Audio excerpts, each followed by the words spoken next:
ఈ అమ్మాయి ఆ టిష్యూ పేపర్ బారేసినట్టు ఇప్పుడు చెల్లెలు వదిలేసే పరిస్థితికి వచ్చాడు. ఏమి న్యాయమో నాకైతే అర్థం కాలేదు. అందరితో పర్వాలేదు, కుటుంబాల్లో తగరాదులు వస్తాయి, నేను ఎక్కడ తప్పుపట్టను. కుటుంబాల్లో తగరాదు వచ్చినా మీరు ఒక్క విషయం గుర్తుపెట్టుకోవాలి. సోషల్ మీడియాలో ఆవిడ నీ పైన పోరాడుతుందని ఆమె పుట్టిక పైన కూడా నీచంగా మాట్లాడావు. నీ సోదరి, నీ తల్లి, ఒక తల్లి ఒక మగబిడ్డనే ఒక ఆడబిడ్డను ఇచ్చేస్తే నీ సొంత చెల్లి ఎక్కడ ఆవిడ పుట్టుకను కూడా నీచంగా చిత్రీకరిస్తా ఉంటే నీ తల్లికి అవమానం కాదా? నీ కన్న తల్లికి అవమానం కాదా? కనీసం ఖండం చేశారా మీరు? సరే, నన్ను తిట్టాడు, పవన్ కళ్యాణ్ తిట్టాడు, మన ఆడవాళ్ళు తిట్టారు. కడాన పవన్ కళ్యాణ్ అన్నాడు, ఒకటే మాట అన్నాడు భరించలేక మొన్న మీటింగ్లో, అవునయ్యా నాకు 3 పెళ్ళాలు ఉన్నారు, నువ్వు నాడుగో పెళ్ళాగా రమ్మన్నాడు.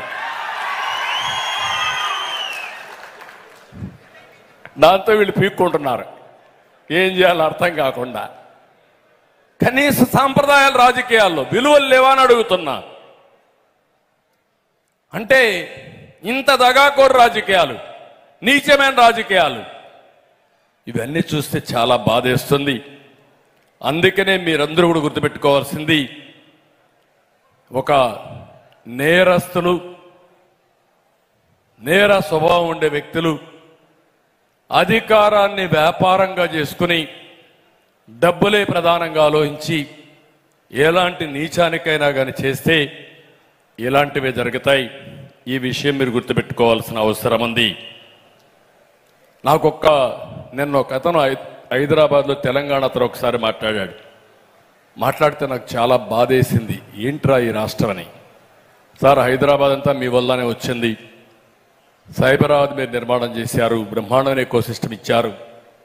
ఈరోజు ఏ మారుమూలకు పోయినా ఆ అభివృద్ధికి మీరే కారణమని మనస్సాక్షిగా అందరూ ఒప్పుకుంటున్నారు. నేను నిన్న మొన్న ఆంధ్రాకు పోయాను.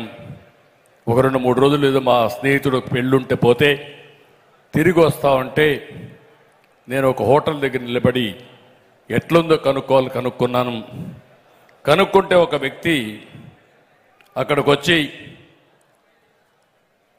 లారీ, అంత మునుపు నేను లారీ ఉండేది, ఇప్పుడు లారీ కూడా అమ్మేసుకున్నా, ట్రాన్స్పోర్ట్ మొత్తం దెబ్బతినింది, లారీ ఓనర్గా ఉన్న నేను ఈరోజు క్లీనర్గా తయారైపోయాను.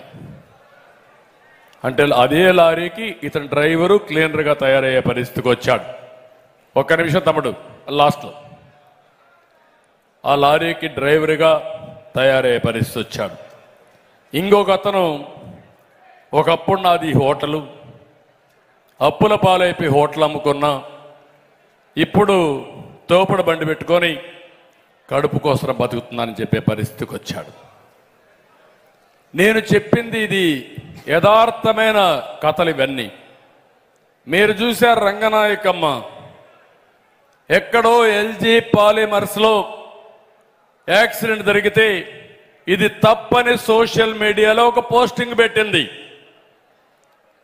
మనసు చంపుకోలేక ఆవిడ సోషల్, ఎవరు లేరమ్మా, ఎవరు లేరు, ప్లీజ్ ఎవరు లేరు, ఏది లేదు, కూర్చోండి. సోషల్ మీడియాలో ఆవిడ పోస్టింగ్ పెట్టంగానే వీళ్ళు వచ్చేసి ఆవిడ మీద దాడి చేసి తర్వాత ఆ హోటల్ ముయించేసి ఆవిడ్ని వ్యాపారాలు చేయకుండా చేసే పరిస్థితికి వచ్చారు. హోటల్ పోయిన తర్వాత ఒక చిన్న వ్యాపారం చేసుకోవాలని చాలా అవస్థపడి ఒక వ్యాపారానికి పోతే పర్మిషన్లు కావాలని పర్మిషన్లు ఇవ్వకుండా చేశారు. ఏమి చేయాలనో బ్రతకలేక గుంటూరు వదిలిపెట్టి హైదరాబాద్కి వెళ్ళిపోయి అక్కడ ఏదో చిన్న పనులు చేసుకుంటూ పొట్టబోసుకునే పరిస్థితికి వచ్చిందంటే మీరు ఒక్కసారి ఆలోచించుకోవాల్సిన అవసరం ఉంది. ఇలాంటి వాళ్ళు చాలా మంది, ఒకరిద్దరు కాదు, చాలా మందిని మనం చూస్తే ఈరోజు చాలా దారుణంగా చనిపోయే పరిస్థితికి వచ్చారు. చాలా మందిని వీళ్లే చంపేశారు. నేను ఈరోజు పల్నాడుకి వెళ్తున్నాను. ఒక్క పల్నాడులో 30 మంది కార్యకర్తల్ని పొట్టన పెట్టుకున్నారు. నిన్నో మొన్నో నీళ్లు అడిగితే నువ్వు నీళ్లు